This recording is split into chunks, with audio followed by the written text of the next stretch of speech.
और कल का दिन बहुत बड़ा है क्योंकि कल दूसरा चरण है चुनावों का। उत्तर प्रदेश की 8 सीटें काफी महत्वपूर्ण हैं, जहां पर कल मतदान होना है। कल सुबह 7 बजे से लेकर 5 बजे तक यूपी के दूसरे चरण के लिए वोट होने हैं। बता दें आपको कि पोलिंग बूथों पर पोलिंग पार्टियों को रवाना किया जा रहा है। पोलिंग बूथों पर सुरक्षा यानी कि सिक्योरिटी के मद्देनजर फोर्सेस को डिप्लॉय कर दिया गया है। अमरोहा, मेरठ, मथुरा में कल वोटिंग होगी। गाजियाबाद, गौतम बुद्ध नगर में कल वोटिंग है। इसके अलावा बुलंदशहर, बागपत, अलीगढ़ में भी वोटिंग है।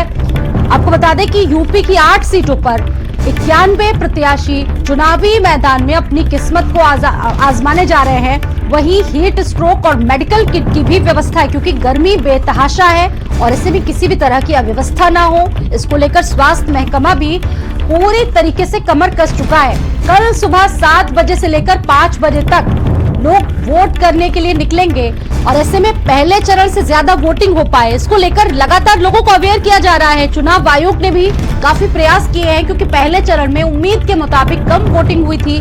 और देखिए, कल का दिन बेहद महत्वपूर्ण है। पश्चिम उत्तर प्रदेश की दूसरे चरण में 8 सीटों पर वोटिंग होनी है और ये सीटें अपने आप में काफी महत्वपूर्ण स्थान रखती है। तमाम जातिगत समीकरणों को देखते हुए, तमाम गुणा गणित भिड़ाने के बाद राजनीतिक दलों ने, और कल तमाम दलों के लिए एक बड़ी अग्नि परीक्षा है।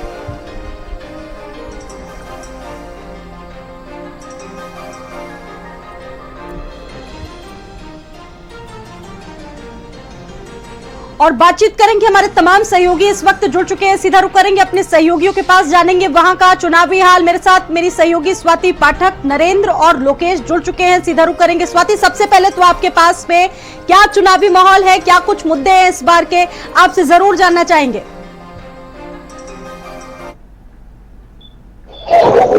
इस वक्त वोटिंग होनी है। सुबह से मतदान शुरू हो जाएगा, शाम तक लोग वोट डाल पाएंगे। यहाँ की बात करें हम तो कुल मिलाकर निर्दलीय प्रत्याशियों को लेकर कुल 12 प्रत्याशी चुनावी मैदान में है। जहां पर भारतीय जनता पार्टी की बात करते हैं तो अभिनेत्री हेमा मालिनी यहाँ से सांसद भी है और फिर से प्रत्याशी उनको बनाया गया है। कांग्रेस पार्टी के पास मथुरा सीट है गठबंधन में, सपा और कांग्रेस का गठबंधन यूपी में है। मथुरा सीट कांग्रेस को दिया गया था।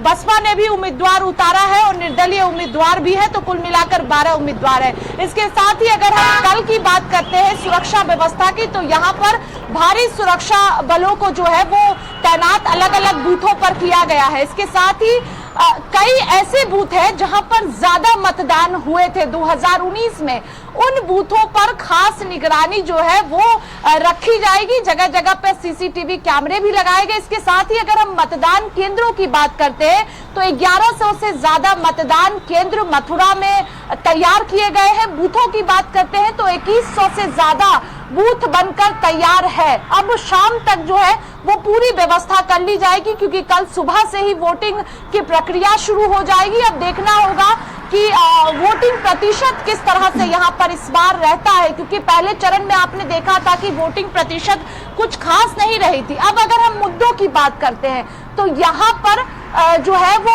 2014 से आप देखिए हेमा मालिनी चुनाव जीतती रही है। 2014 में भी चुनाव जीती थी, 2019 में भी चुनाव जीती, अब 2024 में मैदान में है। और लोगों का कहना है कि चूंकि अभिनेत्री को लेकर एक क्रेज भी मथुरा में देखने को मिल रहा है हेमा मालिनी को लेकर खास तौर पर। ऐसे में अब गठबंधन कितना कमाल दिखा पाएगा ये 4 जून को साफ होगा। बसपा की क्या स्थिति मथुरा सीट पर रहेगी, वोट प्रतिशत क्या रहेगा, ये भी ये तमाम ऐसी चीजें हैं जिन पर अब सभी की नजरें रहेगी। और सबसे बड़ी चीज है कि बेतहाशा गर्मी और ऐसे में लोग अपने घरों से निकल पाए, उसके लिए भी पुरजोर कोशिशें की गई। मेरे साथ लोकेश भी जुड़े हुए हैं बातचीत करने के लिए और मेरे साथ नरेंद्र भी जुड़े हुए हैं। नरेंद्र, पहले रुक करूंगी आपका।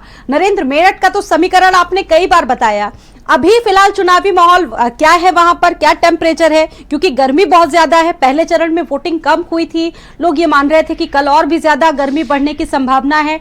ऐसे में बड़ा सवाल चुनाव आयोग के लिए भी है कि लोग अपने घरों से निकले कैसे, वोटिंग करें कैसे, इसको लेकर कितना प्रोत्साहित लोगों को किया जा रहा है? देखिए, पिछले चुनावों में जिस तरीके के जागरूकता अभियान चले थे वैसा कुछ नहीं देखा गया है जी। और ना ही पहले बहुत सारी रैलियां निकलती थी, केवल इसीलिए कि जो वोटर हैं वो जागरूक हों और अपने मताधिकार का जो इस्तेमाल है वो करें। इसके अलावा वो ये भी जाने कि आपका एक सिंगल वोट जो है किस तरीके से चोट करता है, किस तरीके से असर करता है। जहां तक गर्मी की बात है, इस समय जो टेम्परेचर है वो 37 और 38 डिग्री सेल्सियस के आसपास है और इसी तरह का टेम्परेचर पिछले 2-3 दिन से लगातार बना हुआ है। अब ऐसे में सबसे बड़ी चुनौती ये है कि दोपहर में 11 बजे के बाद और 3-4 बजे तक का जो मौसम रहता है उस समय धूप बहुत ज्यादा रहती है। तो ऐसे में जो आराम तलब वोटर हैं उनको किस तरीके से घर के बाहर आप निकाल कर और पोलिंग बूथ तक लाएंगे, ये सबसे बड़ी चुनौती निर्वाचन आयोग के लिए है और प्रत्याशियों के भी लिए है, क्योंकि प्रत्याशियों ने जिस तरीके से चुनाव प्रचार किया है उसको देखते हुए नहीं लगता कि बहुत सारे ऐसे इलाके हैं जो छूटे हैं, वहां कोई प्रत्याशी नहीं पहुंचा है। तो उनको लगता है कि जब हमारे दरवाजे तक प्रत्याशी ही नहीं आया तो फिर हम वोट देने ही क्यों जाएं। आपने देखा होगा कि पहले फेज में जिस तरीके से वोटिंग का ट्रेंड रहा और जिस तरीके से पोलिंग परसेंटेज बहुत कम रहा, करीब 3% से लेकर और 10% तक जो वोट है वो कम पड़ा पिछले लोकसभा के अपेक्षा। तो ऐसे में बहुत बड़ी चुनौतियां हैं, लेकिन सवाल ये है कि इतनी गर्मी में, बेतहाशा गर्मी में क्या इंतजाम जिला निर्वाचन ने किए हैं। आपने पिछली बार भी देखा होगा, पहले फेज में जहां जहां पोलिंग बूथ बनाए गए थे उनके बाहर ये व्यवस्था होनी चाहिए कि पूरा वो बाहर का इलाका से बचाव बहुत जरूरी है। ये आपने बात जो बताई है इसको लेकर इंतजाम भी करने चाहिए ताकि वोटर्स निकल सके, प्रोत्साहित हो सके वोटिंग के लिए और अपने मताधिकार का प्रयोग करें वो। लोकेश भी मेरे साथ जुड़े हुए हैं। लोकेश, गाजियाबाद का क्या माहौल है, वहां पर क्या व्यवस्था है, क्योंकि आज पोलिंग पार्टियों की रवानगी भी कर दी गई होंगी, सुरक्षा किस तरह की है, जो जिक्र कर रहे हैं नरेंद्र मेरठ से, वहां पर किस तरीके से गर्मी से बचाव किए जा रहे हैं पोलिंग बूथ की बात करें?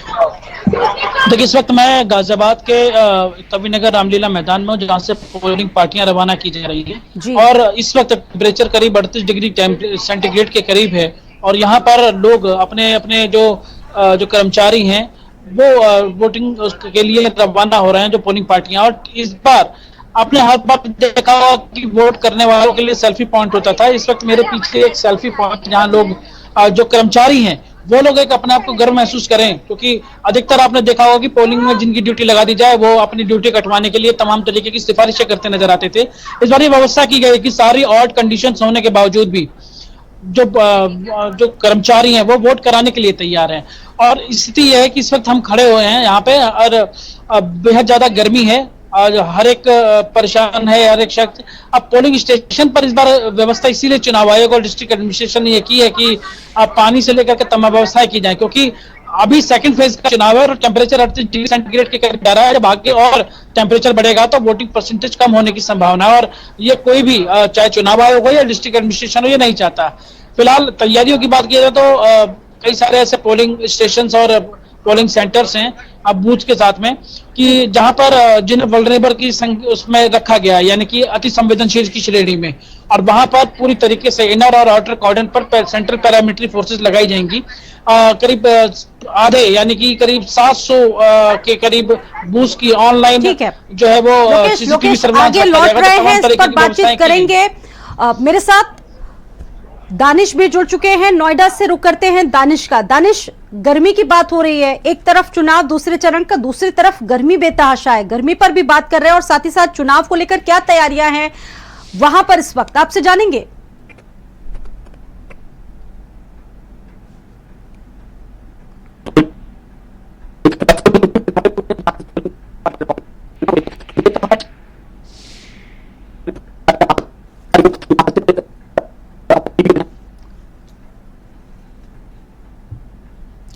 दानिश की आवाज क्लियर नहीं आ पा रही, उनसे दोबारा संपर्क साधने की कोशिश हम करेंगे। स्वाति का एक बार फिर से रुक कर लेते हैं।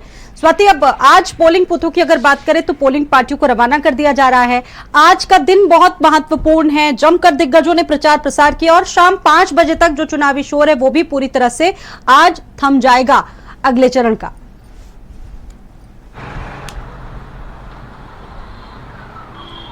जी बिल्कुल, देखिए प्रचार खूब किया गया है तमाम पार्टियों की तरफ से, बीजेपी हो, कांग्रेस हो या फिर हम बसपा की बात करते हैं, प्रचार किया गया है। वोटिंग का वक्त है तो ऐसे में सुरक्षा व्यवस्था की बात करें हम या पोलिंग पार्टियों की बात करते हैं, शाम तक पूरी तरह से व्यवस्था कर ली जाएगी क्योंकि सुबह से ही वोटिंग होनी है और ज्यादा मतदान हो इसको लेकर चुनाव आयोग के पास बड़ी जिम्मेदारी है क्योंकि आप लगातार गर्मी की बात कर रही है, धूप बहुत ज्यादा है। अगर हम दोपहर के वक्त की बात करते हैं तो सड़कों पर आपको सन्नाटा दिखेगा, ज्यादा लोग नजर नहीं आएंगे और इसकी वजह ही धूप और भीषण गर्मी जिस तरह से उत्तर प्रदेश में देखने को मिल रही है।